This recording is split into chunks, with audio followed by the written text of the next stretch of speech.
welcome to my TMNT Q&A. Thank you so much, all of you who asked me questions, and I can't wait to bring you the July Q&A, which I will announce by the end of this video. But without further ado, and still keeping you in anticipation for which will be the giveaway this time, let's get into the questions. So first, from Bupius, complete the following sentence. 1, 2, 3, 4. Turtles! And yes, that's pretty much it. I wouldn't sing it myself because my voice is horrible, but I sure am glad I gave you the song itself. Second question from Bupius is, are the Teenage Mutant Ninja Turtles really teenagers? Because what kind of mother would let their son be a ninja? Yes, they are teenagers. I know they don't look that way in the current movies, but if you go and watch the old cartoons and the old movies themselves, they sure are teenagers. They are mutants, and that's why they look so much like adults. But they are counting the years as we humans count them, so they are teenagers by this time, as they are doing their missions, and as we know their story, they are teenagers at this point in time. And when you ask what kind of mother,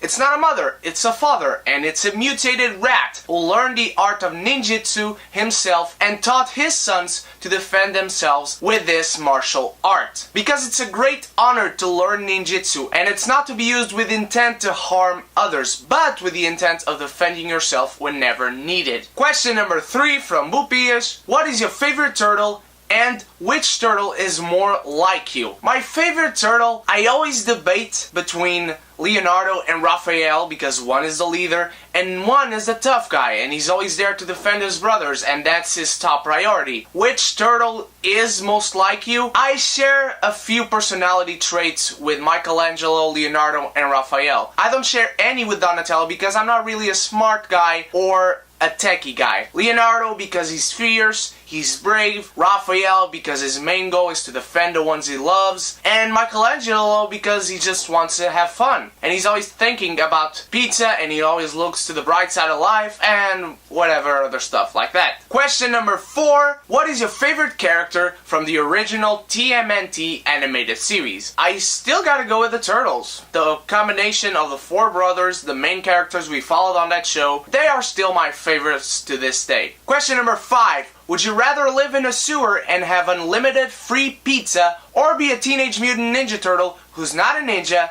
just a turtle? I'd rather live in a sewer and get free pizza. I mean, have you seen their lair in the sewer? It's pretty comfortable, and aside from being in the sewer, you look at the turtle's lair and it's pretty cleaned up. So yeah, unlimited free pizza and live in the sewer. In this part of the sewer I'd live. If it's any other part of the sewer, I'll have to think about it a little bit better. And final question, who is the love of your Teenage Mutant Ninja Turtle life? Hint, me. Baby, you just answered your own question.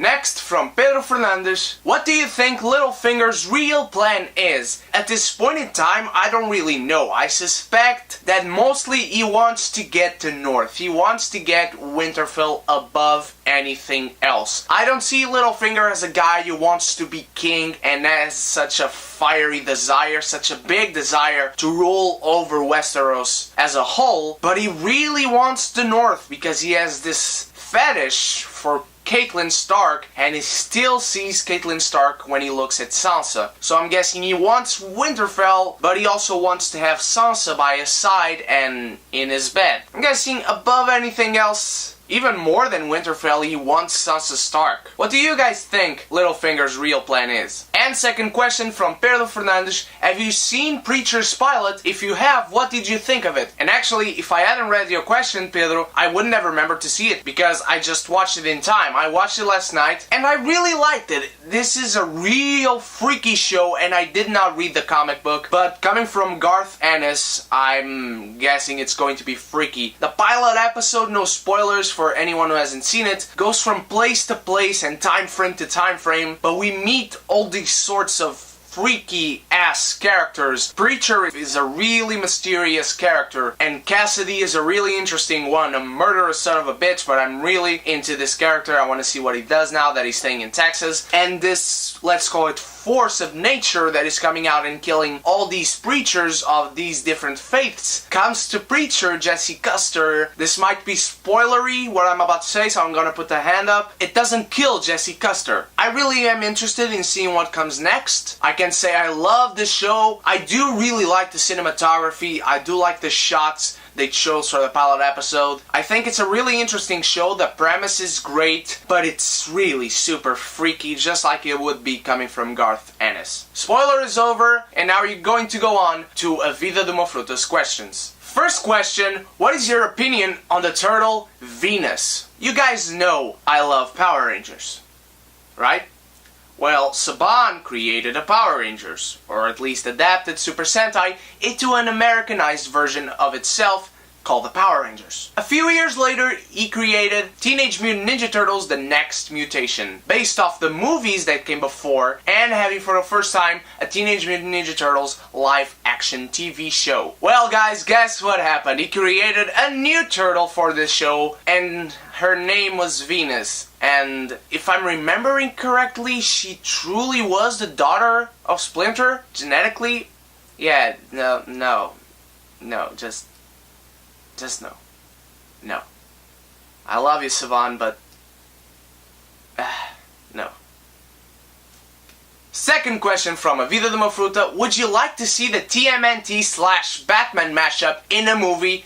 And if so, with which Batman? First of all, I still haven't read that mini comic series, but I already have my collector's edition ordered. I can't wait to read it. And yes, I would like to see it in a movie. And with which Batman? Kevin Conroy. Because I wouldn't want to see this movie unless it was an animated movie. And I don't think it would work unless it was an animated movie. But Teenage Mutant Ninja Turtles against Batman, or with Batman versus a Shredder, that would be awesome. And imagine the cast from the 2007 TMNT animated movie with the cast from The Killing Joke and Batman the Animated Series coming together in a movie called, of course, Batman versus Teenage Mutant Ninja Turtles. Even though they would not fight, because they would be allies, but of course that's what they would name the movie. And finally, from James Starbuck, do you think that even though Stephen Amell was playing Casey Jones in the Teenage Mutant Ninja Turtles movie, he ended up acting like Green Arrow from the comics with all the wisecracks and the jokes? I can see where you're coming from, James, but I did not see Green Arrow from the comics. Green Arrow has his puns and his jokes and his wisecracks, but Casey Jones, I didn't really see any wisecracks from him. He had this sort of like puns throwing at people, but I wouldn't exactly call them wisecracks. He wasn't enough well developed for me to kind of compare the two. I can't say he does actually act like Green Arrow from the comics. The character just wasn't well developed enough in that movie, as I told you in my review. I can see where you're coming from. They do have similarities, the characters, both in the comics and in the cartoon. And of course, Stephen Amell doesn't exactly play the comics version of Arrow in the show, and I really like that actually. I didn't exactly see